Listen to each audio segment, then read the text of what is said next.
Welcome to the Civil War Center podcast. Learn about the battles, events, and people that shaped a turning point in American history. I'm your host, Andy Lucian.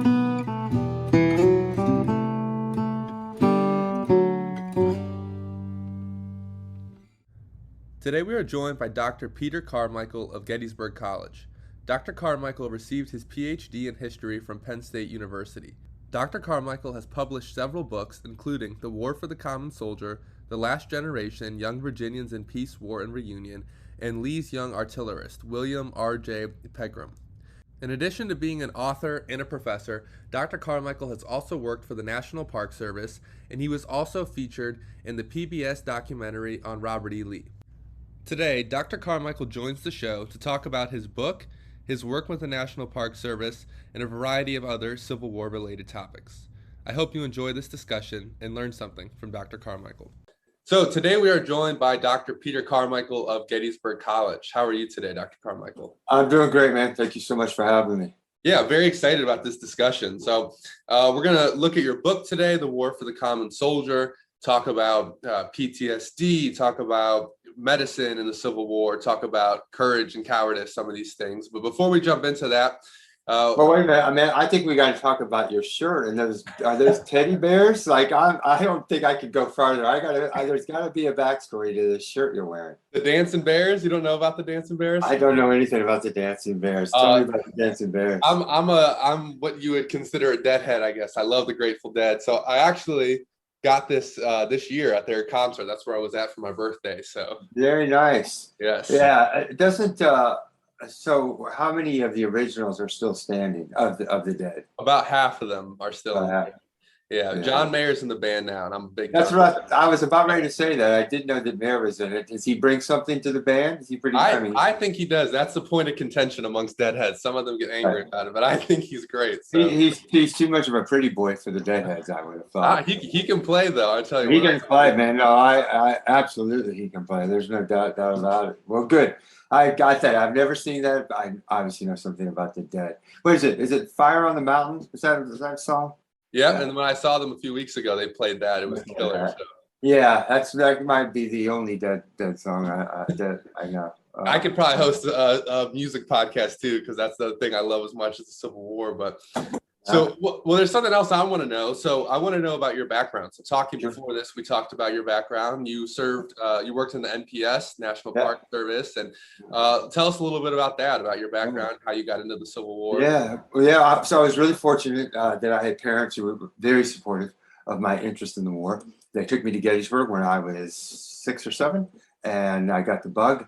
That's all I thought about, that and basketball. I'm from Indiana, so you have to think about basketball. There's no other choice. And so I was deeply interested. And then I did some reenacting when I was in junior high and high school as a drummer boy, and then advanced and was an infantryman. And I met a lot of people who knew a great deal about the war through reenacting. For me, it was a good experience. But by the time I got to college during the summers, I sort of used that skill set from my reenacting days to get my first position at Appomattox. I portrayed a Union soldier named Bobby Fields, is his name. And I wore the outfit, of course, and 24/7, man, I had to pretend that it was 1865. And it was a great experience for me. It was a way that I cut my teeth as a teacher in the Park Service, right? Knowing how to judge an audience, knowing how to work with an audience, understanding their interest level and their knowledge level, trying to create a conversation with them. It was really good. The other thing that was important is that I was a little bit of a lost causer. I didn't think that the war was over slavery. I thought that R.E. Lee was, the ultimate general, the ultimate sort of Southern gentleman, all those things. And being at Appomattox, I suddenly had an epiphany one day when everyone kept calling me a damn Yankee, and they weren't just saying it in jest. And they said these horrible things about Grant. I thought, good God Almighty, this is the general who's responsible for winning the war and reuniting the nation. What in God's name is going on here? So, historically, it was an awakening for me. As a teacher, it was. And then from there, I worked in the Park Service all the way through grad school. So I spent almost a decade, a little bit more. Worked at Fredericksburg, worked at Richmond, Spotsylvania, Wilderness, Chancellorsville. I did all that and loved it. And almost almost pursued a career in that direction, but instead I opted to go to Penn State, and I studied under Gary Gallagher, who is retired from the University of Virginia. And I did my PhD there. I bounced around a number of schools. I've not been fired, at least not yet. I was at Western Carolina. I was at UNC Greensboro, at West Virginia University, and now here at Gettysburg. I've been here for about 11 years. As you can imagine, it's a great place. Best classroom in the world is this battlefield. Be able to take my students there, it's just a real joy. And then the other thing that we do, and I want to emphasize my staff at the Civil War Institute, part of Gettysburg College, we place between 20 to 30 students every summer at National Park Service sites, some that are non-national park. But the point is, you come to Gettysburg College and we get you the experience to be a practicing historian even before you graduate. And we make it a point to get you situated in a professional network. We're committed to that. And we're committed again that you will leave this institution and that you will be a better historian than when you came in. So it's a great place. I'm very fortunate at the Civil War Institute. I have Dr. Jill Titus and Dr. Ashley Lusky. Both of them we're all working together for this program. It's called the Brian Pohanka Internship Program. Have you ever heard of Brian Pohanka? So Brian was a reenactor and a historian, but he was very much committed to talking to public audiences. And Brian tragically died of cancer, and his family are there. His family's responsible for endowing the internship program that we have. We run it at Gettysburg College. And what we also do, what you and I talked about before the show started, is our Summer Institute. Second weekend in June, every year, second weekend in June.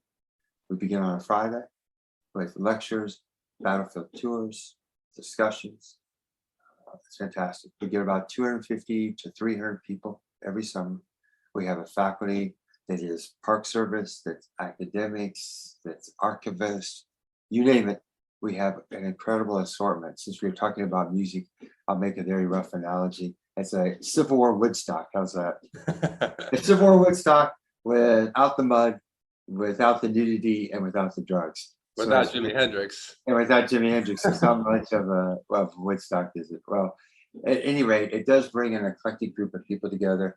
And I want to stress, I'm looking forward to hoping that you'll come next year. You can be at any point in terms of your study of the Civil War. You could be just getting going, you could be a seasoned veteran, and you're going to find something at the conference. It's not just battlefield, but it is military history, it's politics, it's cultural history, it's gender, it's race. We do a little bit of everything. We give people a lot of choice. And then above all else, we want to get people out in the battlefield. I led a tour group. We followed the footsteps of the 18th Virginia. They were in Pickett's division, Garnett's brigade. We did the entire walk in the morning. Then we hopped on a bus and we drove to the field hospital for Pickett's division. And so we read accounts there. And, you know, that's the kind of, I would say, unique ways that we explore the Civil War history that's right here in Gettysburg. How many years has it been since you've been here? How many? Oh, I'm 24 now. The last time I was there was probably about 10. So it's probably been a good 14 years. I don't think you should admit that. I was fearful you were going to lose some viewers when they said you're a deadhead. But now I'm really nervous for you, man. We got to get you back here to Gettysburg. You're going to really. I know. I would love to. And that's kind of what we aim to do here, is to bring something for someone who's just starting, someone who's intermediate, someone who's advanced, that they can all take something away. So I would highly stress anyone else would go as well. I would love to make it next year. We have a new visitor center since you've been here, and you'll be blown away by it. The Park Service did a brilliant job. They've moved the cyclorama as well. So obviously there is so much to see in the field, but when you come for your return visit, I think you need to at least mark off 4 days minimum, right? Come back for the conference. We'll let you go and see the visitor center, and then you got to come back. It sounds good. Yeah. You got to get back here. Well, you mentioned the walking Pickett's charge. What is that like, doing that? I've heard a lot of people say it's very moving. Well, it is, and this is not a criticism of the Park Service, but some of my best colleagues are here at Gettysburg in the park. But the signage for Pickett's charge, it does not identify where Pickett's brigades actually were. And most people walk from the Virginia monument, the one with Robert E. Lee at the very top. They walk straight from that monument toward the copse of trees, which is about a mile. Pickett's division was not there at all. Pickett's division actually was in front of Spangler Woods and a little bit off to the right. So many of your viewers who have been to Gettysburg, they of course can remember walking down that paved trail. And at the end of that paved trail, there are a few cannon and there's a audio station there, button you can push and recalls the very end of Pickett's charge. That's where people think, oh my God, this is where Pickett's men started. And they also imagine that battle line stretched for more than a mile, a continuous single front from Pickett to Pettigrew. But that wasn't the case at all. Pickett's men are kind of tucked away. And so what is exciting is that when you come to our conference, you get to actually walk in the footsteps of Pickett's men. And that's a little bit, again, off of the thoroughfare that the typical visitor uses. And then we take them to this field hospital. That's all private property. I went and talked to the owners, right, and said, hey, I'm going to bring a bus of people back here. They want to look at your barn.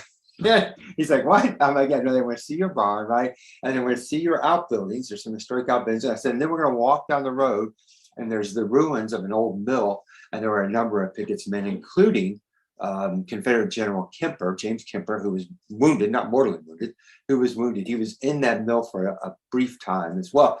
You know, again, I know your viewers, they get it. I don't have to explain why it's so important to be able to connect these things that we've read about and talked about, connected to the ground, and it just brings it all together. So it's really an exciting part of my job. And I want to stress that the people that I do this with, I'm just, it's an incredibly talented group of historians. And Keith Bohannon is an example. He teaches at West Georgia State. Keith Bohannon, starting when he was in junior high, started going to little historical societies throughout Georgia. He has files and files of letters and diaries, not original stuff, but he has all this material, original research, going again to the archive, going to the library. Now, Keith has also worked in the Park Service and he has a PhD. He's done it all, right? I bring him up here and he takes all that research. And I know you've seen, the famous photographs of the Confederates at the Rose Woods. And if you get William Frazanito's book, William Frazanito is the one who was able to identify where those bodies, where that photograph was taken. They're all Georgians, all from Sims's brigade. There's maybe a few South Carolinians in there, but mostly Georgians. So there's Keith, right? He's got letters and diaries from the survivors of Sims's brigade. You don't get that from a book, man. You get that by going into the archive. And that's what a professional historian does, right? They get into the original materials. So I got people like Keith Bohannon, who's leading tour groups around, and the attendees here, they're hearing stories, hell, they never hear anywhere else, and they're hearing it directly from the mouths or the pens of the soldiers who were there. So yeah, it's exciting. That sounds incredible. And that sounds like something you did in your book as well, right? The War for the Common Soldier, is you went into the archives and pulled out those actual stories. Like you mentioned, you're trying to connect history to the real people who lived it, right? Absolutely. And so, yeah, the book that I wrote, The War for the Common Soldier, that's now in paperback, so it's not so expensive. I think you sort of captured one of the key objectives that I had for the book, is that I wanted that book to tell a wide range of stories. It's called micro history. It's just taking an individual and drilling down into that person's life with the intention of being able to explore and think about broader themes and ideas that shaped and influenced the thinking of that particular person. So my point is this, is that the War for the Common Soldier, there is no one single common soldier who comes out of this book, because there wasn't one, right? And certainly there are certain elements of commonality that soldiers shared. But at the end of the day, when we try to find that common soldier, well, you won't find that person. And if you try to do it, you end up sort of stereotyping. And what I mean by that is you create a very thin, a very shallow portrait of what a soldier was. And so the key, I believe, is that when we try to understand these men, that it's the best way is not to look at the moment during the war. To understand that man at war, we need to understand that man's life that preceded 1861. And we also need to understand that man's life and how it's connected to his household, his family life. And we need to also understand the broader cultural world as well. The point of the War for the Common Soldier is that I attempted to, and believe that I have largely succeeded, in recovering that world that they inhabited, right? And I'm not just talking about through words and language. I'm talking about how it was actually lived and experienced. I want that reader to pick up that book and get a sense of what these men smelled and what their touch, what that meant to them. I want them to understand environmental history. I want them to understand the sensory or the audible part of history as well. There's all these different components.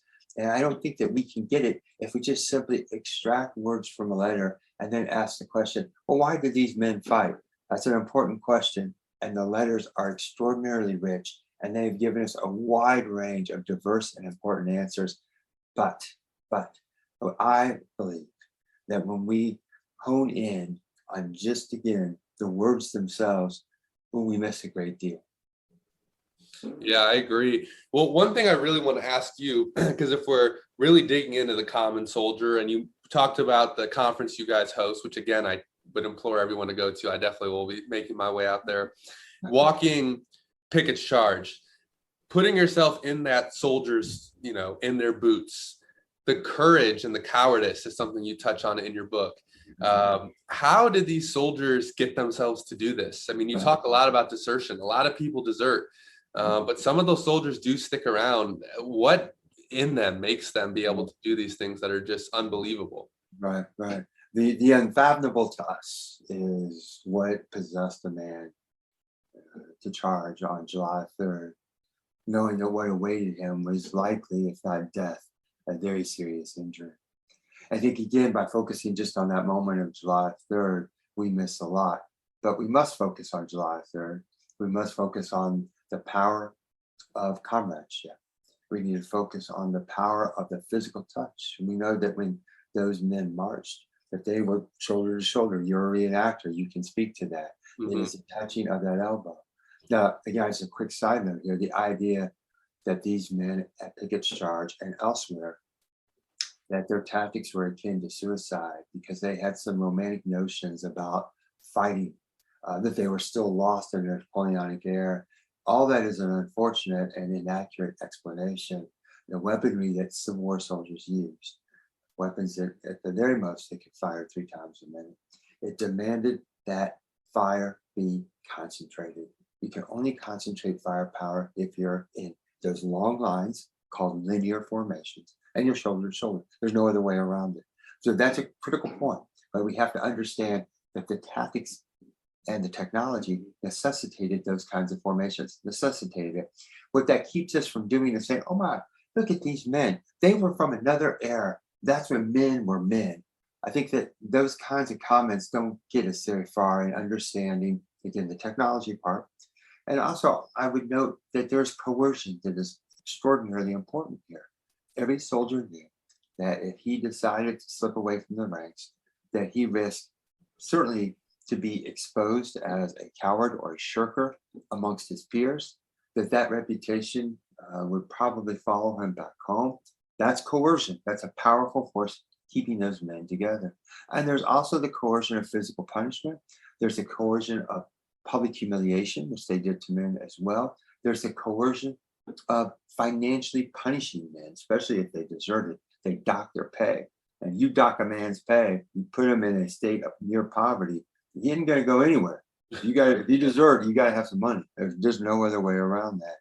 And so what we need to do, and I think Walking Pickett's Charge is the perfect place to do it, is to not just look along the line of advance and not just simply sit back and say, the heroism on display here should remind us that the sense of honor and sense of duty was the overriding reason why men made this attack. Okay, yes, to a point.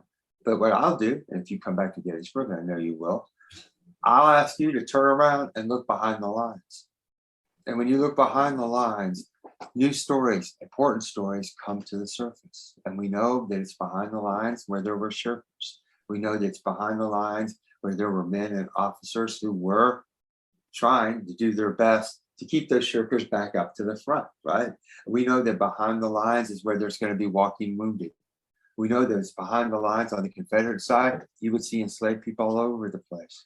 So the key in my book, as well as when I'm on the battlefield, is to broaden our understanding, and I'm going to take understanding out there, is to broaden our angle of our lens, right? We want the wide angle lens up. And then we get that wide angle lens, and then we want to go in a circle, right?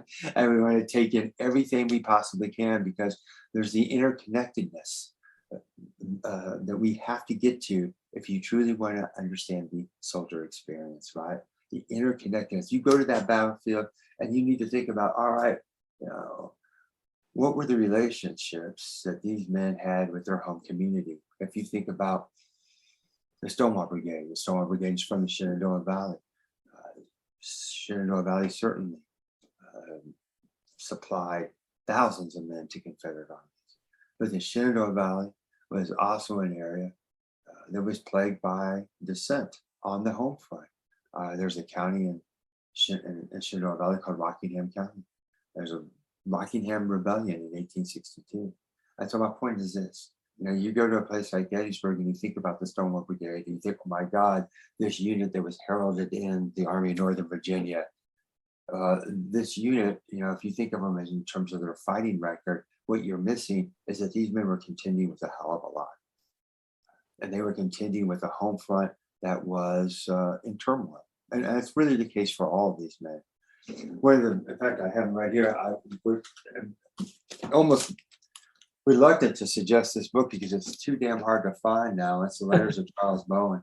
I'm going to ask you this after I get done. Everyone says, "Oh, if you in the next life, if you could meet someone from the Civil War era, who would you meet? Who would you want to meet?" This is a man I mean, maybe Abraham Lincoln would be a close second, but it would be Charles Bowen. He's from Utica, New York. He was a farm laborer before the war. He enlisted in 1961 in the 12th U.S. Regulars. He wrote letters in which he just pulled back the curtains. He offered those people at home a graphic, gritty description of what it meant to be a soldier in the ranks. He was not at all inhibited when it came to talking about his emotions, about how he felt not just toward his family, but toward the war itself. Now I'm writing about him after Chancellorsville, and he is enraged, not just because they lost a battle that he felt that they had not lost, that Hooker was one that was defeated, not anybody else, maybe the 11th Corps, right?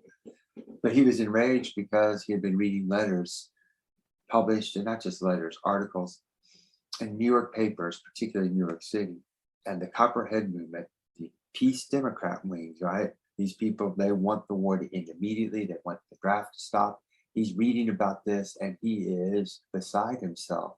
And while he and his buddies are down in Virginia and sweating their little derrieres off, it's blasting hot in May of 1963. It's a crazy heat wave.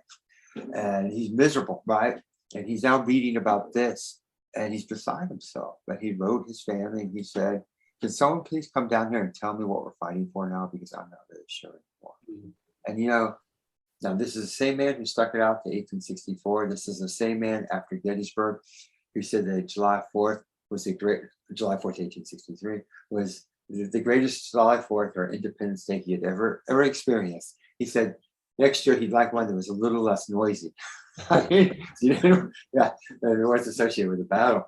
But my point again by using Bowen to illustrate that to understand what's going on through these guys' minds, man, you gotta look at it all, and it's fascinating when you do it.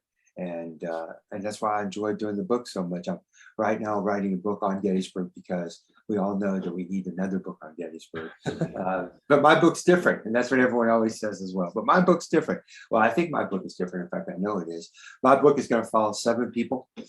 3 Confederates, 3 Union, and a slave. And it's going to focus down on their personal lives, but through their personal lives and the journey from Virginia into Pennsylvania and then back to Virginia, we're going to get not just the story of the battle itself, but you'll get a better sense of how these men, and an enslaved person in particular, how they grappled and tried to make sense of what's truly incomprehensible, right? And that is the chaos and the confusion and the uncertainty of war. So it sounds like kind of in your book, The War for the Common Soldier, and your Civil War 101 podcast series, even in this conference you guys do, it sounds like the Civil War has got blown out of proportion, and we view it as this romanticized conflict with these great heroes, and they're brave and they're triumphant and brother versus brother. Why has the Civil War become this? Why is it not like you put it in your book? In your book, you show that, like you said, he's happy on July 4th, and then later on he's distraught. People desert and then they come back, or they fight in these battles and then afterward they desert. So they're not one or the other. So why do we view the Civil War in these black and white terms? Yeah, I think it's a really good question. So let's just begin with the temptation whenever we study the past, as we want to seek the truth, which there is no single truth, but in our desire for the truth, that requires us to be very reductionist, to see things in a black and white way. So I think that almost any endeavor into the past, there is that temptation to want to walk away and say, this is what happened. Now, certainly, July 3rd, 1863 happened, biggest charge. We can all agree upon that. I suspect that with your listeners, we would very much disagree about, well, was that a good decision by Lee? Some people would say yes. Why did it fail? We have a lot of different reasons for that. What about the survivors? Were they all suffering from PTSD? So there is no single truth, but our desire for that. Then I think that this answers the second part of your question. I think it's a mistake if we go so far in knocking down or smashing idols that we cannot look at Civil War generals and Civil War soldiers with a little bit of awe and respect. I think that that's important. I think that many of these men upheld values that are, again, worth our admiration. And were many of these men brave? Without question, they were. And did they do it for a higher cause that they believed in? Without a doubt. And I think that, for my students, I want them to draw from that. We live in such a cynical world today. And I think that in part it's because how we look at the past. We're so quick to just knock everybody down and find fault with people. And that is part of our job, to be critical, but it's not part of our job to take historical figures and say, oh, this person didn't live up to our values today, and I'm going to hold that person accountable for that. I find that to be very ahistorical and not very revealing. I just read a book in which somebody declared, the author said, I'm an abolitionist to the core. I almost want to write the author and say, could you tell me what abolitionist chapter you're a part of? I hope to God, everyone in this country can agree, or should agree, that slavery was a monstrous institution. And I hope we can all agree that there's no slavery anymore. So the notion that I'm an abolitionist to the core is just ludicrous and embarrassing. Look, we look at the past to try to understand the complexity of people who don't make sense to us. That's the way to go at it. They are not of our world. And when we accept that, then, man, it becomes this journey that is endless. You're never, ever going to get to the end, because the people are so diverse in their backgrounds and their experiences, right? And they make sense of their moments in confusing ways, right? I mean, I just think about, and I'll ask you, you wake up this morning, tell me, do you have a clear understanding as to why inflation is off the charts right now? Because it's off the charts. You've never experienced in your lifetime. I really haven't either. Do you know why? I don't. Do you? No. How about like to know? Do you have any sense or idea of what's going to happen in the Ukraine? Do you have any idea of what we should do there? Any smart, respectable, reasonable human being to all those questions would say, I don't know. Now I need to try to understand as best as I possibly can.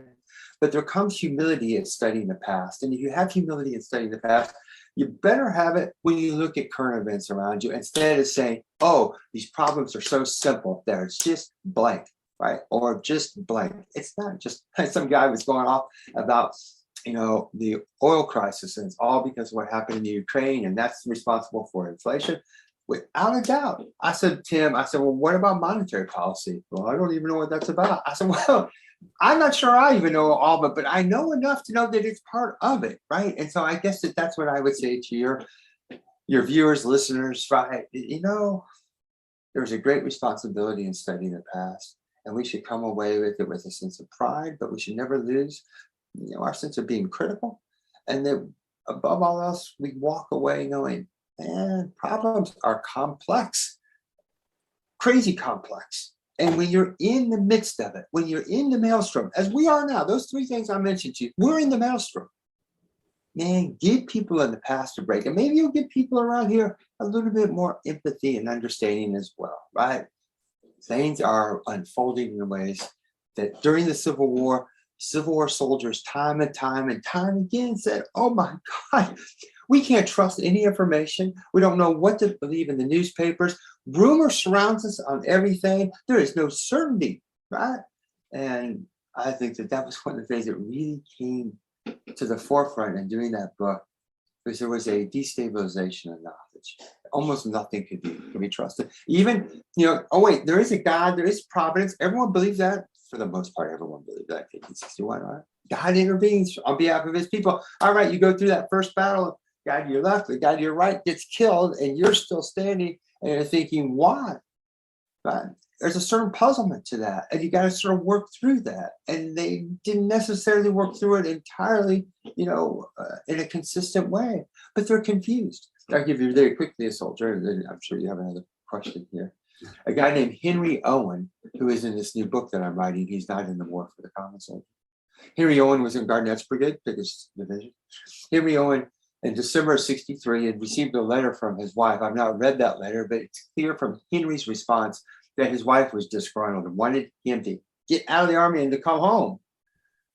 And he reminded her in his response that they had a lot to be very grateful for. The very fact that he was on the right side of the sod. That mattered, right? But he also said he'd had a dream. And he decided to confide to her that dream. And in that dream, he found himself back on the Gettysburg battlefield. And he knew it was Gettysburg because he didn't call them round tops, but he described Big Round Top and Little Round Top.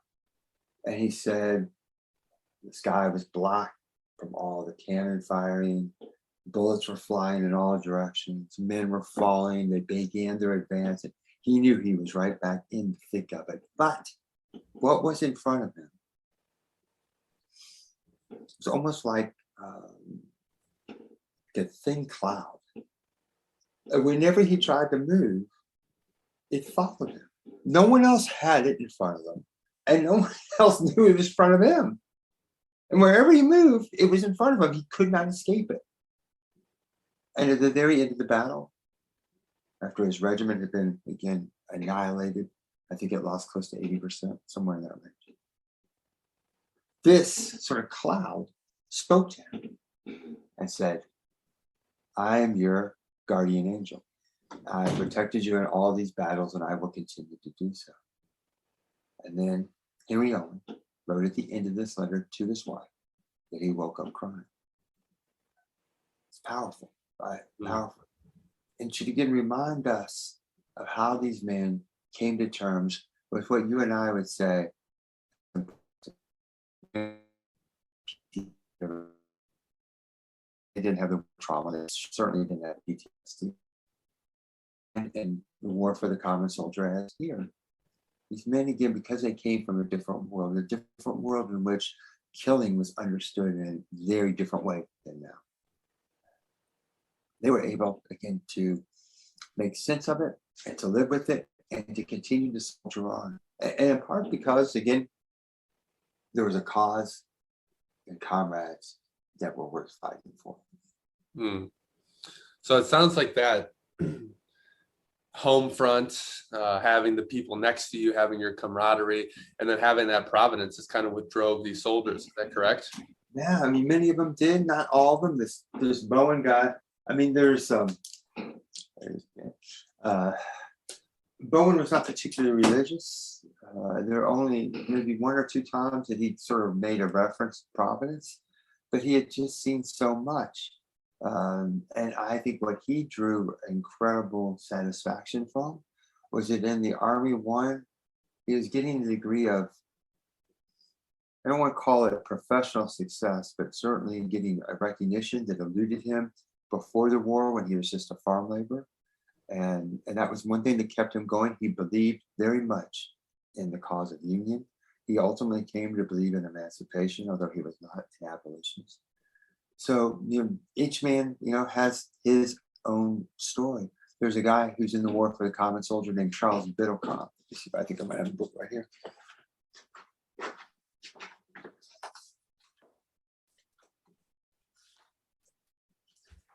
This is one of my favorite books. It's called No Freedom Shrieker, The Letters of Charles Biddlecombe. You get on Amazon, it's in paperback. I know it's a strange title. No Freedom Shrieker. What he meant by that is he's no abolitionist. Charles Biddlecombe was from upstate New York. He came into the Army in late 1863. He came in, I think he was drafted, but he came in as he said, the black sheep of his family. He was married, and he was certainly had a very loving relationship with his wife, but with his family, his sisters and his parents, he felt that they had no regard for him. He almost deserted in the fall of '63. He was utterly miserable. And then he goes through the Overland Campaign, starting at the Wilderness in May of 1864. And as we all know, it's relentless fighting. And there's just a brief note in the middle of the campaign from Biddlecombe. And in that brief note, it's basically a declaration of survival. Like, I'm still standing, and I really don't know why, right? He's utterly bewildered. And then at the very end of the campaign, what keeps him in the ranks is that he had a reputation of being a man. And what is telling about the transformation, again, this is, we talked about this, you were to think that if you endured the Overland Campaign, and that was your first exposure to battle, it was for Biddlecombe, that you'd say, get me the hell out of this place, enough's enough. That's not the case for Biddlecombe. Now listen, he was miserable in the Army, as every soldier was, even the most patriotic were. And at one point in June of 1864, he looked at his coat, his sack coat, and he wrote to his wife and said that he'd like to take that coat, send it home. She should stuff it with hay and set it up in his office. And he said that if he ever had a bad day on the farm, he'd look at that coat, and he said, and we'd remind him that there were a lot worse places than being at home, right? All right, so then a few weeks later, he received a new sack coat.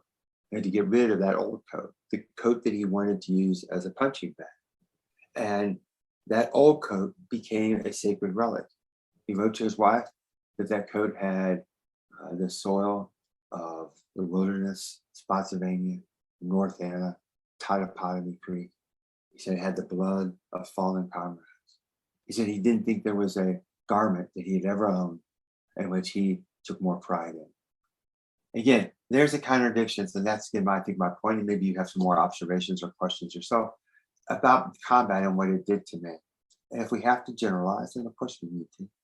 I'd say conflicted is the best way to describe how Civil War soldiers felt toward combat. Hell, nobody wanted to go in and endure that. And there are very few people who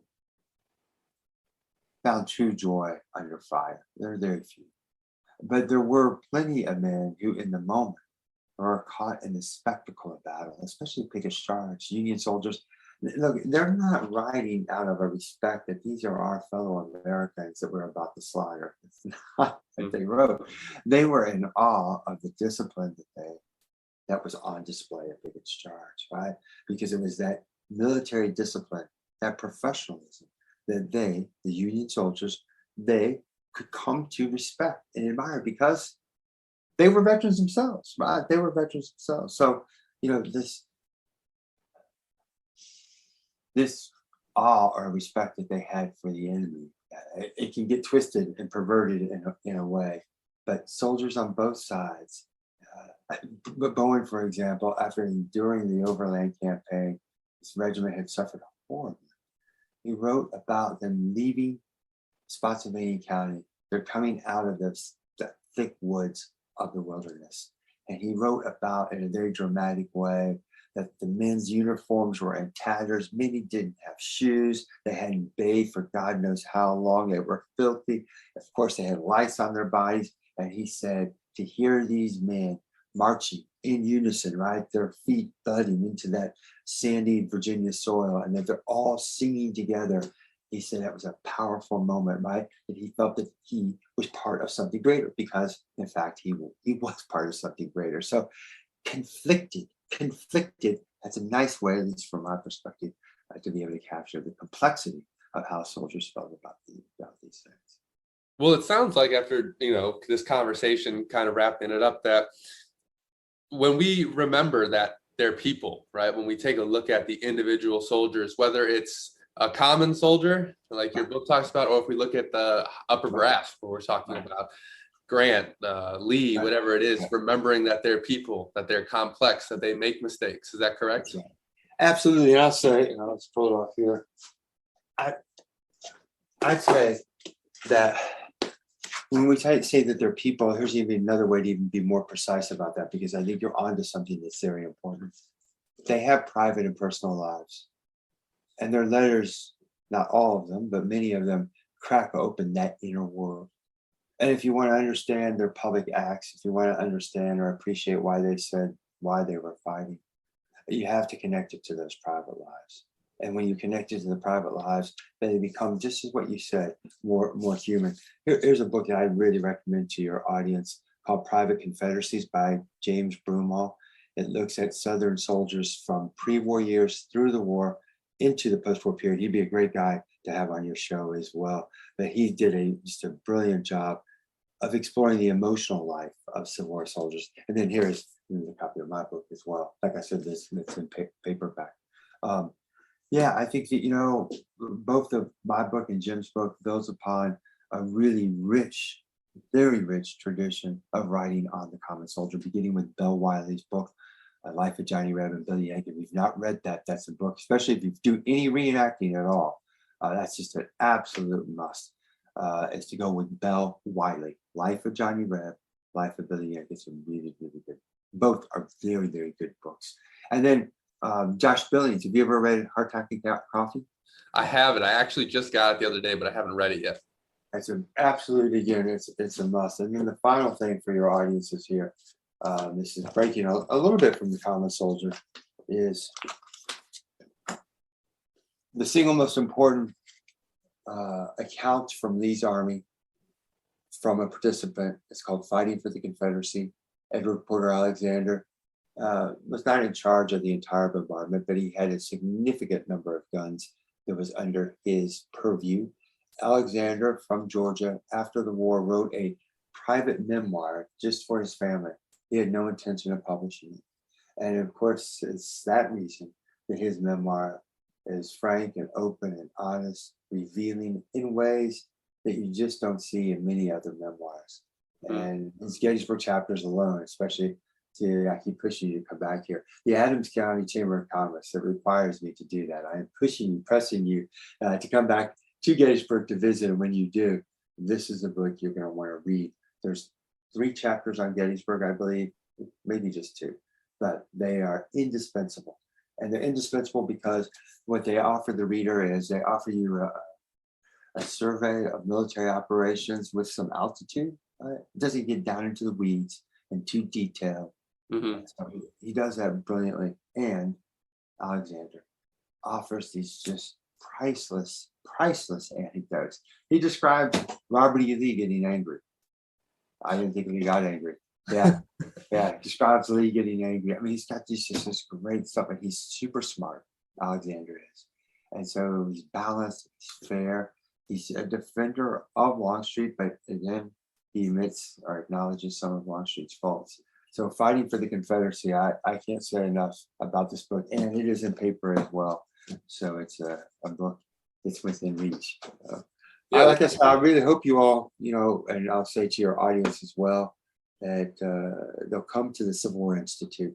It really is, if you think you've experienced this battlefield, Gettysburg, in every way conceivable, I think that if you come to the conference, you'll find that you're going to be able to explore it in new and different ways. You'll hear some of the finest scholars, historians, public historians, National Park Service, people from all walks of life.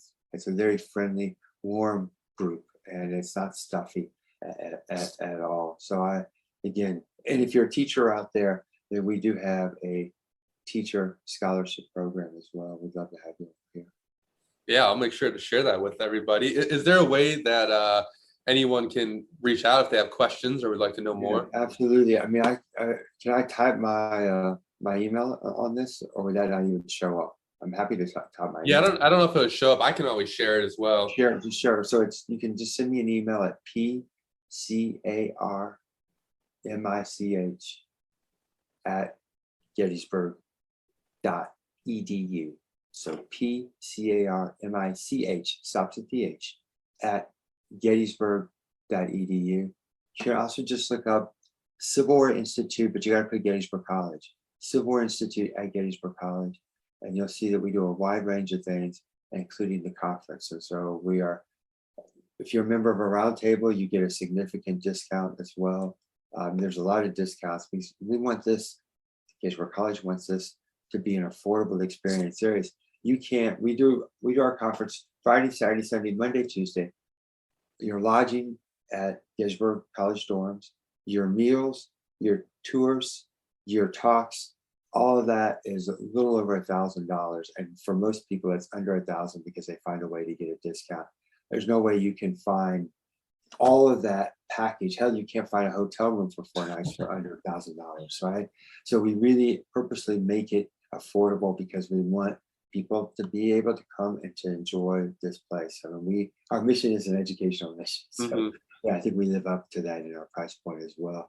But I'd be more than happy to answer any questions and about the conference, or about my book, or whatever. I can't answer anything about the dead. That's not my thing. My band was in the band now, though. So my band now is the Hold Steady. Have you listened to Hold Steady yet? Listen to Hold Steady. The Hold Steady. The Hold Steady. Give it some time. I let one of my colleagues listen to the Hold Steady, and her response was, "Is this music?" I thought that was pretty rough. I'm more of a classic. I like the Dead. I'm a big Springsteen fan. I don't know if you like Springsteen. Absolutely, I like Springsteen. He's got a few nice Civil War songs. He's got that song on Youngstown. Yeah, that's got a nice Civil War reference. I thought his autobiography / memoir, I thought that was pretty good as well. Nebraska is my favorite Springsteen album. I love Nebraska. I love Nebraska. It's pretty good. It's hard to beat The River, though, for me, or Darkness on the Edge of Town. Those are also great as well, and I'm all about sharing books. Lewis Mazer. It's Mazer. It is Mazer, I believe. You should get this book, man. If you like Springsteen, he is a Civil War historian. He's written some really nice books about Lincoln. He teaches a class at Rutgers on Bruce Springsteen. And so I get it right there. Runaway Dreams, Masur. There's his name. Yeah, I'm definitely gonna get that one. And no, it's really good. He sounds right up my alley because he likes the Civil War. He likes Springsteen. I like Springsteen. You know what? I'll get you his email address so you can bring him on the show. He's super dynamic and really interesting. And he also loves the Hold Steady. So just one more. Maybe we'll have to start a new show. We'll do a Springsteen Civil War. Some music, yeah, absolutely. Well, I'm with you, man. I love music as well. And my students finally got me on Spotify. So I'm always getting new things from there. There you go. Yeah, that's great. Hey, man, I so appreciate this, and I appreciate getting to know the people who watch and follow your show. And in all seriousness, we're really eager for you to get back out here to Gettysburg. And one of the things that we've done with other people who have podcasts and do this kind of programming is that we let them do it at the conference. And so we had Addressing Gettysburg, and they contacted many of our speakers, and they did brief interviews with them. So you come out here, you can take your show on the road. Yeah, that'd be great. I would love to do that. Just be prepared to have to explain that. Most of our people, of course, are, well, hell, man, most deadheads now are what, in their 60s? Yeah, they're up there. Yeah. Woo. I know. I feel like I stick out the shows. I'm definitely a younger one there, so it's okay. Everyone tells me I'm an old soul my whole life, so yeah, it just absolutely fits. Yeah. What's the other almost purely instrumental band that has like a cult-like following. Fish? Fish. Yeah. Are you a Fish follower? Or do you I'm not. There's kind of some tension there between the Dead and Fish, the fans. I thought so. Yeah. There's a little bit. Some people like both, but I'm just a Deadhead. I'm not. Yeah. That's Well, it's sort of fitting, the people who love the period of sort of 1960s and free love and openness. Oh, but wait a minute. You pick one band. If you pick right, you're Fish. Don't cross this line. It's the contradictions, just like the soldiers we talked about. Absolutely. Absolutely. Hey, like I said, I really appreciate this. And, I appreciate it as well. It's been great. Anyone watching this, send me an email. I'm happy to direct them in any way, or answer any questions. And looking forward to meeting you in person. Thank you for joining us for this episode of the Civil War Center podcast. I hope you learned something from Dr. Carmichael and will pick up his book, The War for the Common Soldier. Also, head over to thecivilwarcenter.com to learn more and to check out the commemorative coins we now have in stock. Also, I hope you'll join us next week as we talk to Tom Van Winkle of the Central Virginia Battlefields Trust. As always, please like, share, and subscribe, and we'll see you next week.